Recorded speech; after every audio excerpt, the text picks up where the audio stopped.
हमने अपने last week lectures में ऐसे सोर्सेज के लिए जो टाइम डिपेंडेंट हैं, हमने first order coupled partial differential equation obtain की थी, जो कि काज और इफ़ेक्ट को आपस में रिलेट करती थी, और इन इक्वेशंस को हमने मैक्सवेल इक्वेशंस कहा था। जस्ट प्लीज़ हम अब बताते चलें कि हमारी जो लास्ट डिस्कशन थी उसमें हमारे जो ये सोर्सेज थे, ये एक्स वाई जी कार्टीजन कोऑर्डिनेट में एक्सेल में जैसे कोऑर्डिनेट सिस्टम बदलेगा तो फिर वो ये भी बदल जाएंगे। तो ये दोनों सोर्सेज जो हैं इलेक्ट्रिक चार्ज डेंसिटी और इलेक्ट्रिक करंट डेंसिटी, लेकिन अब ये टाइम का फंक्शन है। इलेक्ट्रोस्टैटिक मैग्नेटोस्टैटिक्स में ये टाइम का फंक्शन नहीं थे। तो मेरे पास जो काज इफेक्ट रिलेशनशिप जो डेवलप हुए थे, del dot D is equal to rho E, del dot P is equal to 0, ये दो इक्वेशंस ये थी, और दो जो है ना वो ये इक्वेशंस थे। Del cross H is equal to partial D by partial T plus J, del cross E is equal to minus partial B by partial T. Okay, let's assume के एक स्टूडेंट कहता है कि जी सर, अगर मैं इनमें time dependency गायब कर देता हूँ तो फिर क्या होगा? ठीक है, इफ़ टाइम डिपेंडेंसी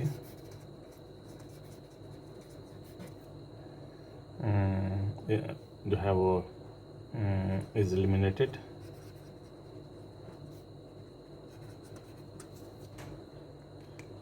तो फिर क्या होगा? फिर ये टर्म जो है ये टर्म तो ज़ीरो हो जाएगी और ये टर्म ज़ीरो हो जाएगी, ये दोनों टर्म ज़ीरो। तो आप ये देखें कि ये दोनों टर्म्स मिलकर ये दो मिलकर इलेक्ट्रोस्टैटिक के पास्टुलेट बना देंगे, और ये दो मिलके मैग्नेटोस्टैटिक के पास्टुलेट्स बना देंगे, और ये दोनों डीकपल हो जाएंगे दोनों सिचुएशंस। अभी तो ये कपल्ड है ना, तो डीकपल भी हो जाएंगे। तो ये सिर्फ मैग्नेटोस्टैटिक के फील्ड्स में कंट्रीब्यूट कर रहा है, और ये सिर्फ इलेक्ट्रोस्टैटिक के फील्ड में कंट्रीब्यूट कर रहा है। तो ये है हमने कहा कि ये लास्ट डिस्कशन में कहा था ये कपल्ड हैं, और इनका नाम जो है वो हमने मैक्सवेल इक्वेशंस रख दिया था। These four are the Maxwell equations. ठीक है, तो मैक्सवेल इक्वेशंस के बारे में हमने कहा ये coupled first order partial differential equation, चार क्यों है, हर सोर्स क्या रिप्रेजेंट करता है, वो ये टर्म्स जो हैं इनको आप करंट्स कह सकते हैं। ठीक है, ये डिस्प्लेसमेंट करंट डेंसिटी है, ये भी आपके पास करंट के तौर पे एक्ट कर रही है। ओके, हमने कहा था कि हमारे पास एक और अल्टरनेट वे है कि हम इन इक्वेशंस को अनकपल कर लें। तो अब फिर हमारी एक्सप्रेशन में सिर्फ या इलेक्ट्रिक फील्ड होगा या मैग्नेटिक फील्ड होगा। Okay, let's start. कि मेरे पास जो ये इक्वेशन है, मैं इस इक्वेशन को इस तरह करके ले लेता हूँ, del cross E B is equal to mu H. तो मैं म्यू को बाहर लिख लेता हूँ, and partial H by partial T. मैं दोनों तरफ डेल क्रॉस ऑपरेट कर देता हूँ। ओके, क्या कर रहे हैं? करना हम ये चाह रहे हैं कि हम इसमें इलेक्ट्रिक और मैग्नेटिक फील्ड्स हैं साइमल्टेनियसली, तो हम कहीं याद इलेक्ट्रिक फील्ड रहे या मैग्नेटिक फील्ड, उसका तरीका अगर हम जानते हैं कि हमें ऑर्डर ऑफ द इक्वेशन जो है इंक्रीज करना होगा। मैंने दोनों तरफ डेल क्रॉस ऑपरेट कर दिया, minus mu partial by partial T and del cross H. Okay, मैं अगर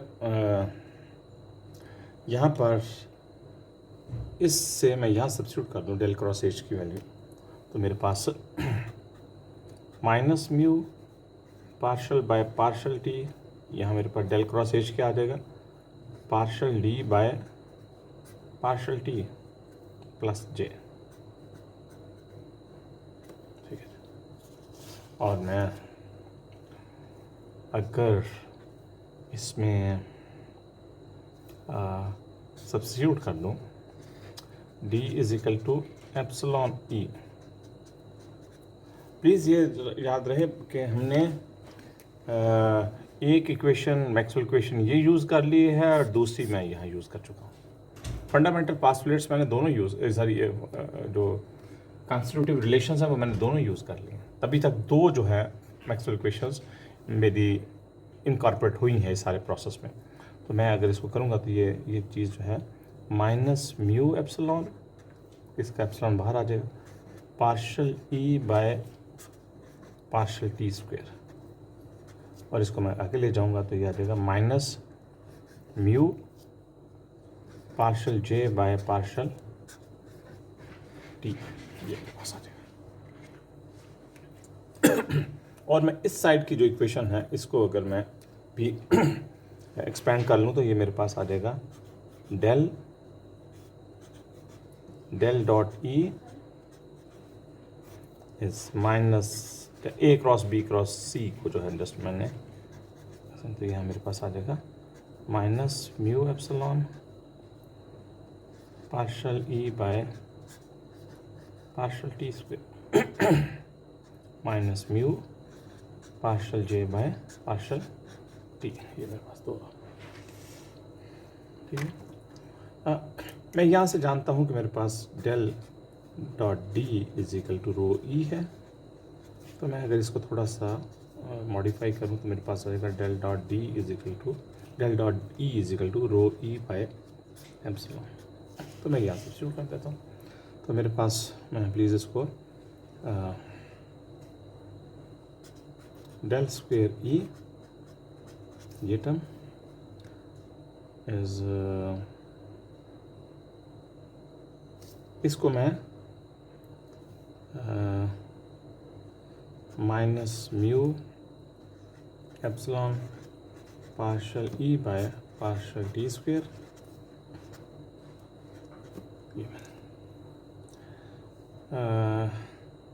इसको मैं दूसरी तरफ ले जाऊँ तो partial j by partial t, और इसकी जगह पर मैं del rho E by epsilon.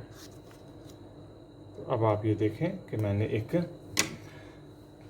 Second order partial differential equation जो है वो ऑब्टेन कर ली है। और ये second order partial differential equation में सिर्फ इलेक्ट्रिक फील्ड है। प्लीज़ यहाँ ई वेक्टर क्वांटिटी, ओके, ये रहे बात की, ये स्केलर है लेकिन इसको पर ये ऑपरेटर वेक्टर हो जाएगी। ये वेक्टर है, ये वेक्टर है, ये वेक्टर है, तो ये वेक्टर क्वांटिटी वेक्टर जो है वो, अगर मेरे पास ये इक्वेशन जो है, इस इक्वेशन को हम जो है वो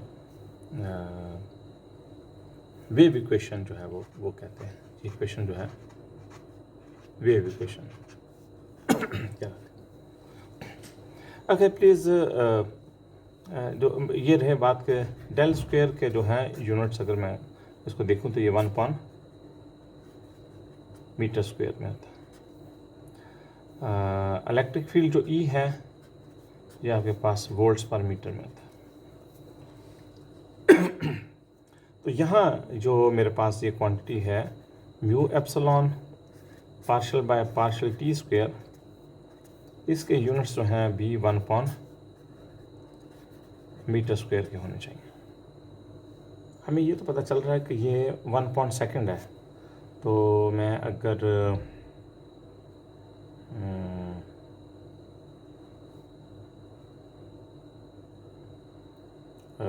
इसको s is equal to v t को मैं यूज़ करूं तो मुझे यहाँ से पता चल रहा है कि ये ओके, अगर मैं इसको इस तरह लिख लूँ 1 v t is equal to 1 s, ठीक है। तो यहाँ से मुझे पता चल रहा है कि ठीक है, अगर मैं 1 मीटर हासिल करना, ये 1 टाइम स्क्वायर है। तो इसका मतलब ये हुआ कि ये जो क्वांटिटी है ये जो म्यू एप्सिलॉन है, ये क्वांटिटी, इसको 1 वेलोसिटी स्क्वायर होना चाहिए। सो मैं यहाँ से बेसिकली बात कह रहा हूँ कि मेरे पास जो म्यू एप्सिलॉन है, मैं इसके बारे में कह देता हूँ कि ये 1/v स्क्वायर है, और v इज इक्वल टू 1/म्यू एप्सिलॉन। ये आपके पास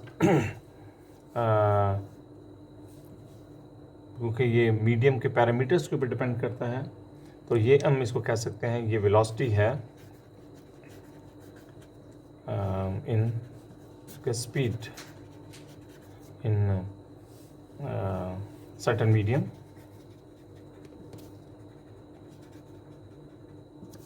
जिसके कंस्टिट्यूटिव पैरामीटर जो है एप्सिलॉन और म्यू है।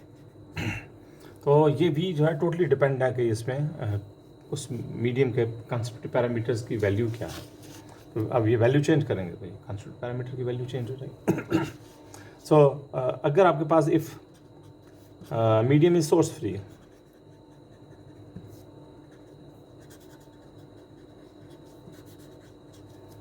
इसका अलग उस मीडियम में अगर ना आपके पास रो ई है, ना ही आपके पास जे है, and is going to zero, तो जो आपने वेव इक्वेशन लिखी है वो आपके पास del square E is minus mu epsilon partial E by partial T square जो है, ये आपके पास वेव इक्वेशन जो है मॉडिफाई हो जाएगी, और इसे हम कहेंगे is wave equation for source free reason.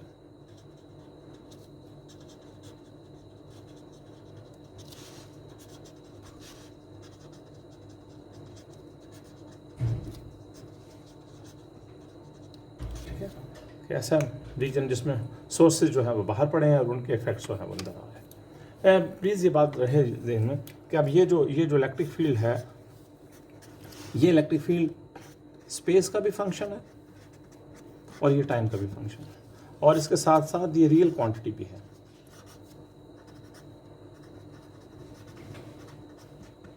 ये रियल क्वांटिटी भी है। तो ये हमारे पास है। हम इसका ओके, अगर मैं इसका प्लीज सोल्यूशन लिखूं तो इलेक्ट्रिक फील्ड का जो सोल्यूशन होगा वो कुछ इस तरह आ सकता है। सोल्यूशन कोई फंक्शन होगा जिसमें देखिए इसमें क्या क्या इन्वॉल्व है। इसमें वेलोसिटी इन्वॉल्व है, इसमें टाइम इन्वॉल्व है, इसमें डिस्टेंस कुछ चीज़ है। तो अगर मैंने इसको ये मेरे पास आर पॉइंट के ऊपर ऑब्जर्व किया जा रहा है, माइनस जो है तो जो है s is equal to v t से मैं इसको लिख सकता हूँ कि वी इंटू टी, ठीक है, किस टाइम पे और वेलोसिटी, इस रीज़न जो है वो लिखी जा सकती है। तो ये मेरे पास इस तरह, ठीक है। इनको हम चेंज भी कर सकते हैं कि ओके इनके यूनिट्स जो हैं वो सेम होने चाहिए, जो क्वांटिटीज़ है। तो सो हमारे पास हमने ये जो है वो एक अनकपल्ड जो है वो डिफरेंशियल इक्वेशन ऑब्टेन कर लिए। सिमिलरली मैं uncoupled differential equation for the magnetic field भी लिख सकता हूँ। तो सिमिलरली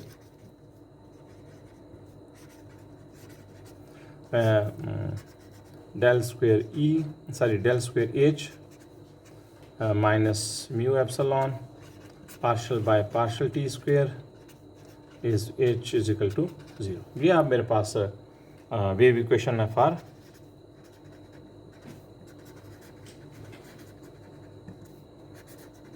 फॉर मैग्नेटिक फील्ड। ठीक है। सिमिलरली यहाँ मैग्नेटिक फील्ड भी स्पेस कोऑर्डिनेट्स और टाइम का जो है फंक्शन है, और जो है ये वो स्पीड हमें दे रहा है जिससे जो है ना ये मैग्नेटिक फील्ड जो है वो प्रोपोगेट कर रहा है। तो अब हम इस जो है वो डिस्कशन को सोल्यूशन जो है वो एज का सोल्यूशन जो है वो हम फाइंड करने पे आते हैं। तो हम जस्ट यहाँ पर एज्यूम करते हैं कि जो मेरा ये जो ई है एक्स वाई जी टी, मैं इसको कुछ इस तरह लिख सकता हूँ, रियल फेजर फॉर्म जिसे मैं कह रहा हूँ। प्लीज़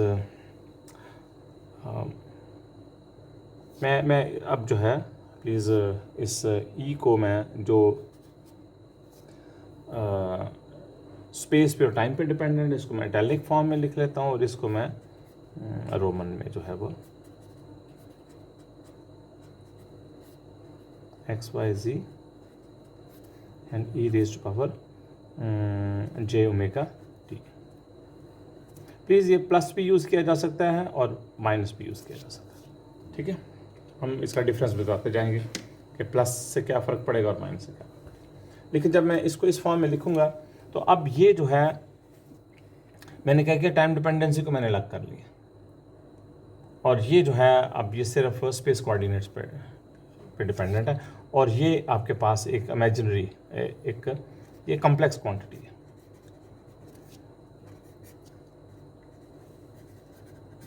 फ़र्क रहे, ये एक रियल क्वांटिटी है। ये इसको इस फॉर्म में लिखने का जो है वो एक फ़र्क ये पड़ता है। तो मैं अगर यहाँ से e raise to power j omega t भी ले सकता हूँ, e raise to minus j. मैं अगर इस रिप्रेजेंटेशन को वेव इक्वेशन में सब्स्टिट्यूट कर दूँ तो मेरे पास del square real of E raise to power, okay, एक चॉइस जो है वो आप लेना है वो हम बाद में कर लेते हैं, इस minus mu epsilon partial by partial t square is real e. Here e is a function of x by z, e is a function of x by z plus minus j omega t is equal to 0। तो source free reason मैंने ले लिया। मैं अगर इसको differentiate करूँगा तो मेरे पास जो है वो जस्ट हम यहाँ एक चीज़ लिख लेते हैं यहाँ पर कि जब e raise to power plus minus J omega t को का सेकंड ऑर्डर डेरिवेटिव लिया जाता है तो ये जो है मेरे पास है omega square minus omega square E raise to power plus minus J omega T दे जाता है। सो ये जो है आपके पास इस ऑपरेटर के आइगन फंक्शंस हैं, ये इस ऑपरेटर के आइगन वैल्यूज़ हैं, ठीक है। हम इसका नेक्स्ट पार्ट में